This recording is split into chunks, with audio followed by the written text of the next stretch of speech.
Ladies and gentlemen, welcome back to another Jujutsu Kaisen. Wait a second. No, that's not right. Welcome back to another Silver and Blood. No, that's not right either. Welcome back to another typical gacha money scheme.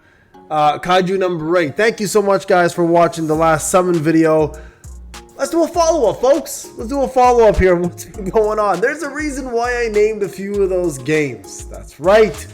The gacha industry has gotten a little out of control. Now there are the good gachas.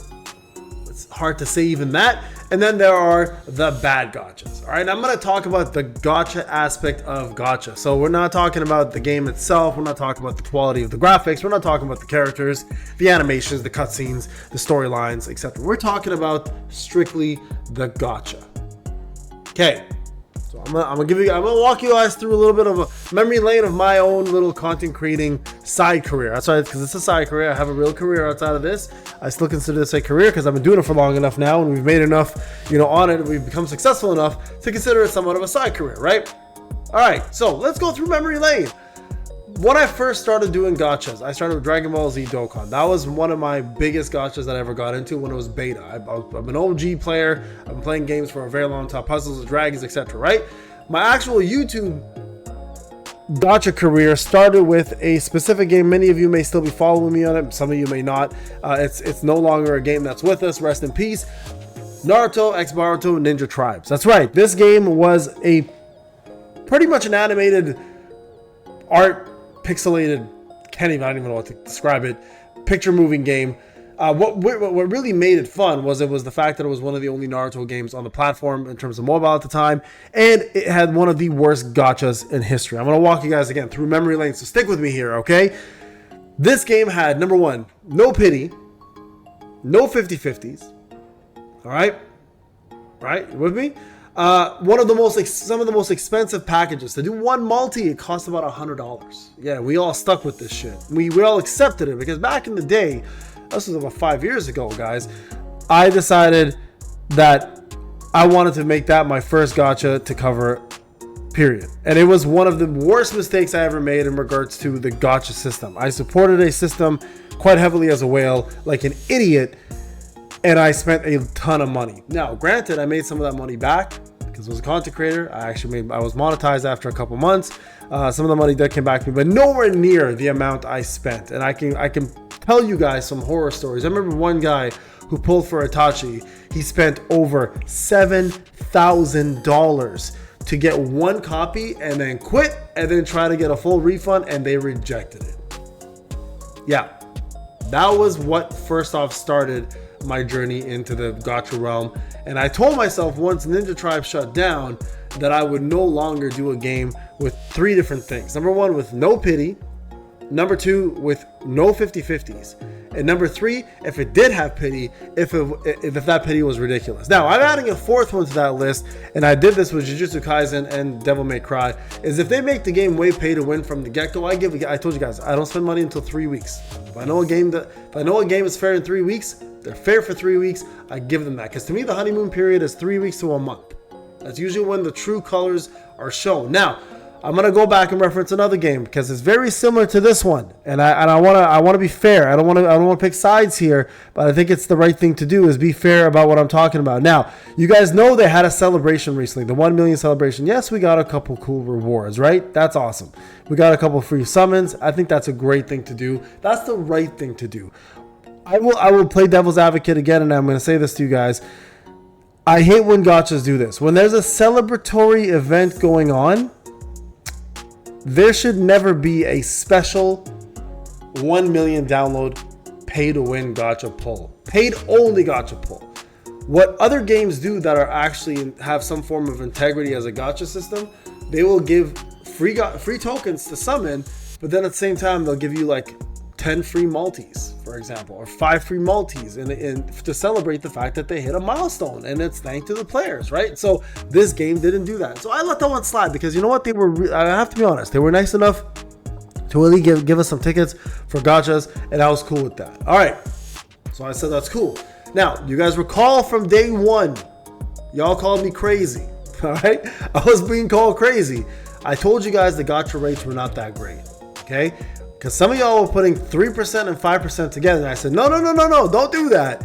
Because what will end up happening is that you're going to pull for shit. And yes, you're going to get 5 stars, but you're going to get 5 stars that are not, either you don't want or don't need. For example, in my case, it was almost all weapons, right? But I got nobody to hold these fucking weapons. So here we are, 2 weeks later, that's happening. And what am I seeing? I'm seeing everybody complain the fact that they're not pulling characters that they want. They're pulling only weapons. They want people to separate the banners now. And I've been saying this from day one. It's not an I told you so video. I'm just trying to give you guys a veteran's perspective of what I was calling out from day one and why this is red flags. Now, to add more fuel to the fire, they decided to give out 3 banners. Now, let's be honest. Ain't nobody pulling for this banner unless you're a massive whale and you just want to collect. And I'm going to be honest with you guys. Don't be fucking collectors and gachas. Don't do that shit. That pisses me off. Because you know what you're collecting? You're collecting a debt. You're collecting a debt. You're collecting a lease. It's okay to spend. If it's expendable cash, guys, and it's, you know, this is something you enjoy and this is your form of entertainment. But if you're doing this for quote unquote collection purposes, you do realize you are leasing these assets, right? These assets are going out of your hands, just like your money, back into the dev's hands, and you have nothing to show for it. Ain't nobody gonna remember you. So just remember that, okay? So if you're gonna spend responsibly, obviously, and spend for the fact that you enjoy the game, etc. But don't be like, I'm spending to be a collector. Come on, guys. I used to do that shit, and that was stupid. You know what I collect? I collect Pokemon cards that I can physically hold and sell. That's the kind of shit I do, or figurines or shit like that. You know what I mean? Like stocks and stuff, like things like that. That's what you actually collect. Anyways, back to my point. So they came out with 2 different banners. All right, I'm gonna go back to another red flag. I told you guys this from the start. I'm gonna say it again. Y'all were like paying reroll. I said nope. I had it all weapons again from the start, guys. Okay, I got lucky. Got Reno. I got a couple of units. I still need, my units are kind of shit, but I said this to you guys from the get-go, and I'm gonna stick to this because this is again the red flags of gacha gaming. They come out with this many banners this quick. Silver and Blood. I already quit it because of that reason. I will not support a game that rushes through characters to make people spend. I will refuse to do an Intertribes again. Another thing, we're going to continue covering this, by the way, guys. So far, I mean, it's super easy, right?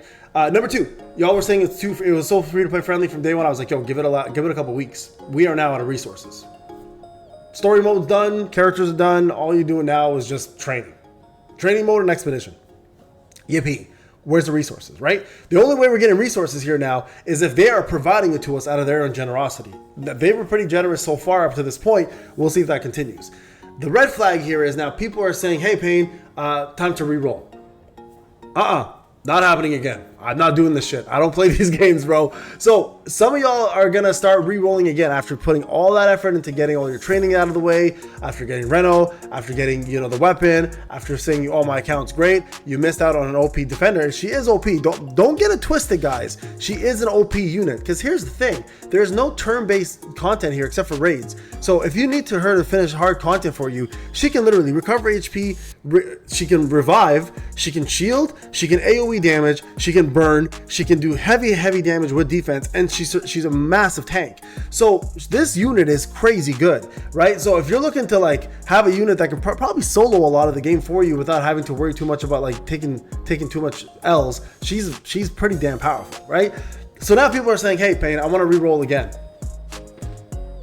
And I said this before to you guys. How many times are we going to do this, right? Because you know what's going to happen next, right? You guys probably guessed it at this point with the way the video is going, is another meta character is going to come out. You won't have enough resources again as free to play. Either you spend, or what do? You re-roll, right? And right now, because we're so early in the game, every new character is a shiny new toy, right? A lot of people, and I didn't, honestly, I'll be real honest with you guys. I'll be real with you guys. I did my video for a reason. Okay, I did it live for a reason, not because I wanted this character more than anything else. I'm smart enough to know, like, hey, there's gonna be way better characters coming down the line. I did it because the first time I did the summon video, I saw the exact same pattern happening. I just got nothing but weapons. I'm like, oh, okay, we're gonna do this round 2. We're gonna see what happens. Round 2 literally came out the same as round 1. I got a couple characters that aren't really that useful, and then I got myself all weapons.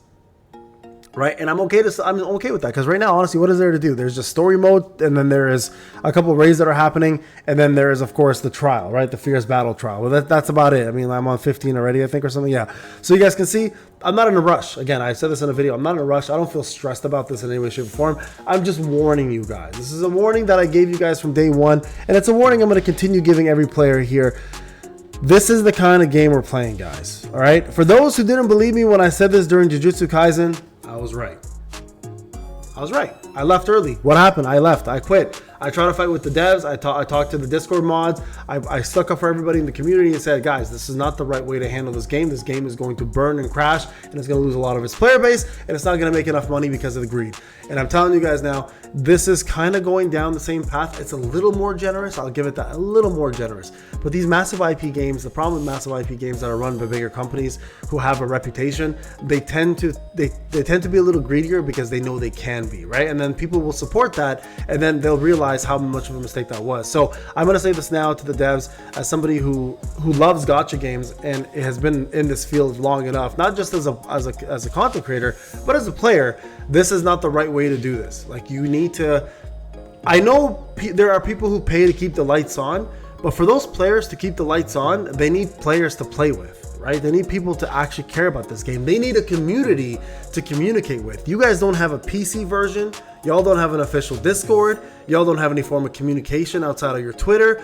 These are all bad things where a community cannot even come together unless they join a content creators Discord or they make their own. And then that's the only way. And we are not your marketing tools. We are just the tools to give the players a way to see things in a different light, or to guide them through certain content, or in my case, hell, just to entertain or warn. Right? So again, guys, this is very important. I want you guys to understand this. I'm doing this not to complain about my polls. I don't give a shit about my polls, to be honest. I'm gonna just play the game as the game is. Like I said to you guys, this is not a serious thing. I got other serious games that I play, and I take those a lot more intensely. I'm here to guide you guys. I could have done an SR only account or 4-star only account and just run with that, but I realize the importance here of 5 stars in this game. Really, 5 stars carry this game. It's not like the other games where some 4 stars can do the job. I did it with Reverse 1999, where I used 3 4 stars only, and I finished the entire game. Did it with solo leveling, and etc. Because those games came out not as greedy, heavy-handedly, and you can see the value in a lot of your characters. And this 4 stars are mostly support characters, right? And the 5 stars are really the carriers of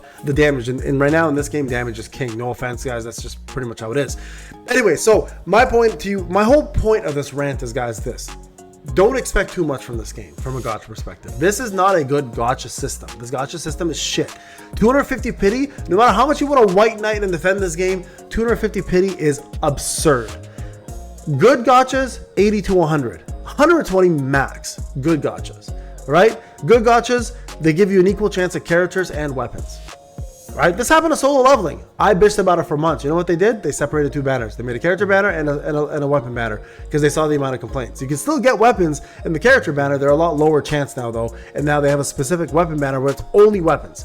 And that's what they should have done from the start, guys. All right? So again, too fast, too furious.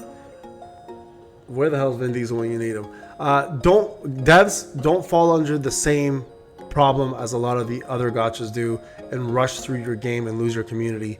Care about us, we care about you. It's how it works. It's a symbiotic relationship. You have to give in order to get, and it works both ways, as dev to player to community. And I will never, ever, ever, ever hold back saying how I feel about it. All right, guys, thank you so much for watching. I know this is a rant. Again, just want to talk to you guys about this. Please leave a like, subscribe. I'll see you guys in the next video. Take care.